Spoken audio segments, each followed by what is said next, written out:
Creativity बहुत ज्यादा lake कर रही है इस सीजन मेरे हिसाब से। लिवरपूल की सबसे मेन दिक्कत जो है ना, वो क्रिएटिविटी की बैड नाइट्स कंटिन्यू है दोस्तों। एक और मैच हार गई है लिवरपूल और काराबाओ कप से बाहर हो चुकी है राउंड ऑफ 16 में क्रिस्टल पैलेस से। और एनफील्ड पे हारे हैं मैच। सबसे शॉकिंग चीज ये है, एनफील्ड पे हारे हैं वो ये मैच। इस मैच में स्टार्टिंग लाइनअप में जो प्रीमियर लीग में खेली थी उसमें से 10 चेंज थे। कुछ यंगस्टर डायरेक्ट एकेडमी से प्रमोट हुए, जैसे कि राइट विंग पे खेलने वाले और गोलकीपर। राइट बैक पे भी एक नया चेहरा देखने को मिला हमें, टीनेजर। तो ये था कि लिवरपूल ने क्रिस्टल पैलेस की एक स्ट्रॉन्ग टीम के सामने अपनी सेकंड स्ट्रिंग टीम भी नहीं, एक यंगस्टर की टीम उतार दी। तो वहीं पे मेरे हिसाब से इस मैच का चांस खत्म हो चुका था कि लिवरपूल इस मैच को जीत सकती है, क्योंकि क्रिस्टल पैलेस बहुत स्ट्रॉन्ग टीम हो ओलिवर ग्लासनर के अंदर। तो एनफील्ड पे तुम्हारा पूरे मैच में एक शॉट ऑन टारगेट है, तो इससे पता लगता है कि लिवरपूल का जो गेम प्लान है वो बिल्कुल वर्क नहीं किया। और सेकंड हाफ में तो एक भी शॉट नहीं आया टारगेट पे। फर्स्ट हाफ में एक फेडरिको किएसा का शॉट आया था, उसके अलावा मुझे लगता नहीं है कि कोई भी ऐसा चांस था जिसमें लिवरपूल लगी हो कि हाँ अब लिवरपूल गोल स्कोर कर सकती है। तो लिवरपूल के सामने बहुत सारी समस्याएं है। मैच के बाद जब पूछा गया लिवर आर्ने स्लॉट से कि आपने सारे यंगस्टर को ही मौका क्यों दिया, तो उन्होंने बताया कि सारी टीमें इसमें इस कंपटीशन में यंगस्टर को मौका देती है काराबाओ कप में। जैसे चेल्सी ने यंगस्टर को मौका दिया, लास्ट लास्ट में उनके साथ कुछ खिचड़ी पक गई थी लेकिन वो जीत गए। मैन सिटी ने यंगस्टर को मौका दिया, उन्होंने मैन सिटी का वो एग्जाम्पल दिया कि उनकी स्कोर डेप्थ इतनी अच्छी है। और लोगों को लगता है कि लिवरपूल की स्कोर डेप्थ जितनी अच्छी सोच रहे हैं ना, उतनी अच्छी स्कोर डेप्थ नहीं है। और मैं एग्री करता हूँ इस बात से, क्योंकि सेंटर बैक है ही नहीं उनके पास। दो सेंटर बैक दोनों फॉर्म में नहीं है, तो तीसरा है ही नहीं जिसको स्टार्ट कर सके वो बड़े कॉम्पिटिशन्स में। तो लिवरपूल की टीम की स्कोर डेप्थ जो अटैकिंग फ्रंट में लग रही है, उसके अलावा मुझे लगता नहीं कि स्कोर डेप्थ है उनके पास एक्चुअल में। पिछले सीजन उन्होंने जैसे तैसे प्रीमियर लीग मैनेज कर लिया था, लेकिन और कंपटीशन वो मैनेज नहीं कर पाए थे। वो भी स्कोर डेप्थ की रीजन की वजह से ही था। स्कोर डेप्थ इशू की वजह से कहीं ना कहीं फंस जाती है लिवरपूल सीजन में आगे जाते में। इस बार तो अक्टूबर महीने में ही फंस गई है, क्योंकि बहुत सारी इंजरी हो चुकी है लिवरपूल को। इसाक इंजर्ड है, ग्राउंडवर्थ इंजर्ड है, और फ्रिंगपोंग तो आते ही फिर से इंजर्ड हो जाता है। पता नहीं भाई को क्या हो रखा है, वो पता नहीं क्या कॉन्ट्रैक्ट किया था उससे ने कि आते ही मैं इंजरी इंजरी प्रोन बन जाऊंगा लिवरपूल में। ऐसा होता नहीं था। बायर लेवरकुसेन में वो पूरे पूरे सीजन खेले हैं ऐसे, तो इंजरी प्रोन नहीं थे। लेकिन लिवरपूल में आने के बाद बहुत सारी इंजरी होने लग गई है उन्हें। 2 बार लगातार बैक टू बैक हैमस्ट्रिंग हो चुकी है उन्हें। और फिर जो टैक्टिक्स आर्ने स्लॉट करवाना चाहते हैं प्लेयर से, वो एग्जीक्यूट नहीं हो पा रही है। सबसे इंपॉर्टेंट चीज है, एग्जीक्यूट नहीं हो पा रही है। इस्माइल असार का बहुत अच्छा परफॉर्मेंस, क्रिस्टल पैलेस के सारे ही प्लेयर्स अच्छे खेले। इस्माइल असार ने 2 गोल मारे, 41 मिनट में गोल मारा। जब तक लिवरपूल दोबारा संभलने की कोशिश करती, उसके बाद में 4 मिनट बाद में उन्होंने दूसरा गोल मार दिया। और लिवरपूल शायद दूसरे गोल के बाद में लिवरपूल गेम से बाहर हो चुकी थी। कोई चांस नहीं था उनके पास कि यहाँ से कोई कमबैक कर सके, क्योंकि बेंच पे भी सारे टीनेजर्स ही थे। ऐसा कोई एक्सपीरियंस प्लेयर नहीं था जिसको फील्ड पे उतारने के बाद कुछ अलग कर सके।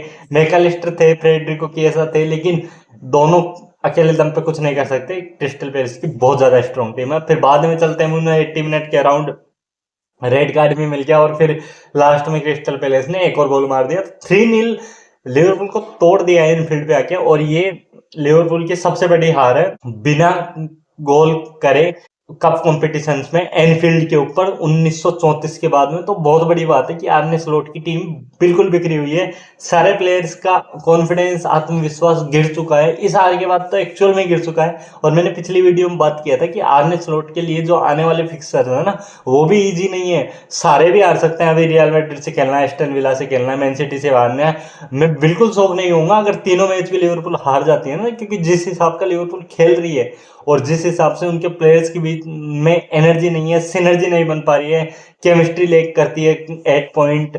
और 2-3 पास स्टिंग करने के बाद में एक ऐसा पास डाल देते हैं जिससे सामने वाली टीम का एक मस्त सा काउंटर जनरेट हो जाता है। तो लिवरपूल के सामने बहुत सारी समस्या है यार। ने स्लॉट को जल्द से जल्द कुछ ना कुछ फाइंड करना होगा इस टीम से कि कैसे इस टीम से कुछ निकाला जाए। प्लेयर्स अच्छे हैं लेकिन इंजरी बहुत ज्यादा है। सेंटर बैक पे ऑप्शंस नहीं है, तो वो जनवरी ट्रांसफर विंडो में एड्रेस करना होगा लिवरपूल के मैनेजमेंट को कि सेंटर बैक का क्या किया जाए।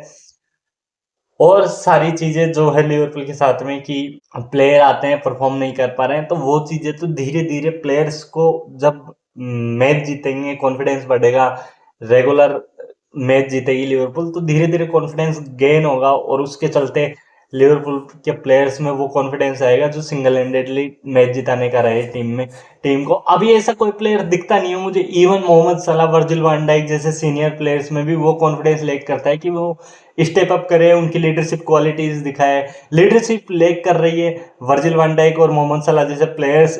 मैचेज में ऐसा लगता है कि बिल्कुल टूट चुके हैं अंदर से, कि कुछ हो ही नहीं पा रहा है उनसे, या मैनेजर से नहीं हो पा रहा है, जैसे भी है।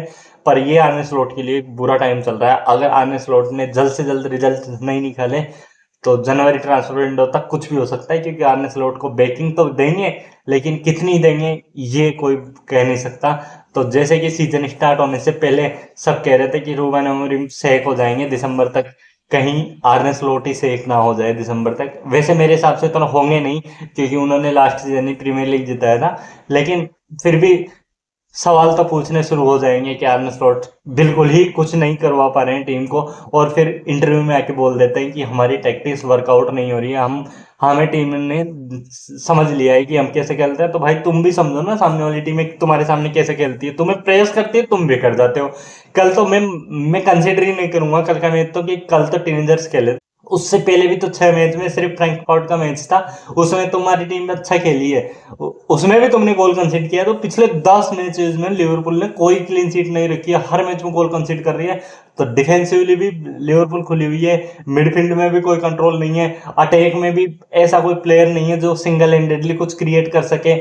क्रिएटिविटी बहुत ज्यादा लेक कर रही है इस सीजन मेरे हिसाब से। लिवरपूल की सबसे मेन दिक्कत जो है ना वो क्रिएटिविटी है, वो लेक कर रही है। उसके चलते वो 8 पॉइंट पोजीशन लॉस्ट करते हैं और फिर काउंटर पे डिफेंसिवली ओपन हो जाते हैं। और मिडफील्ड के बीच में जो केमिस्ट्री हुआ करती थी मैकलिस्टर, सोबोस्लाई और ग्रावेनबर्च के बीच में पिछले सीजन, की किसको ऊपर जाना है, किसको कब प्रेस करना है, किसको होल्ड बैक करना है, वो चीजें इस साल लेक कर रही है, क्योंकि फ्लोरिन विट्स को इंटीग्रेट करने में कहीं ना कोई प्लेयर सेक्रीफाइस हो जा रहा है। और सोबोस्लाई को राइट बैक खिला देते हैं तो फिर मिडफील्ड वैसे ही कंट्रोल खत्म होता है, क्योंकि सोबोस्लाई इस सीजन में अब तक एकमात्र मिडफील्डर है जो कॉन्फिडेंट दिखे हैं जब भी उनको मिडफील्ड में खिलाया गया है। राइट बैक पे भी उन्होंने अच्छा किया है, लेकिन फिर भी सोबोस्लाई के कुछ गेम तो ऐसे थे जिनमें वो भी कुछ नहीं कर पाए थे। लेकिन कंट्रोल्ड फुटबॉल जो लिवरपूल खेलना चाह रही है वो हो नहीं पा रहा है। लिवरपूल चाहती है कि हम बिल्कुल ऐसा फुटबॉल खेले पोजीशन बेस्ड, जिसमें सामने वाली टीम प्रेस करे तब भी हमें फर्क ना पड़े, लेकिन वो हो नहीं रहा है। आर्ने स्लॉट को जल्द से जल्द कुछ ना कुछ अलग सोचना होगा इन प्लेयर्स के लिए। प्लेयर्स की क्वालिटी अच्छी है, इसको डेप्थ इशू, आई एग्री,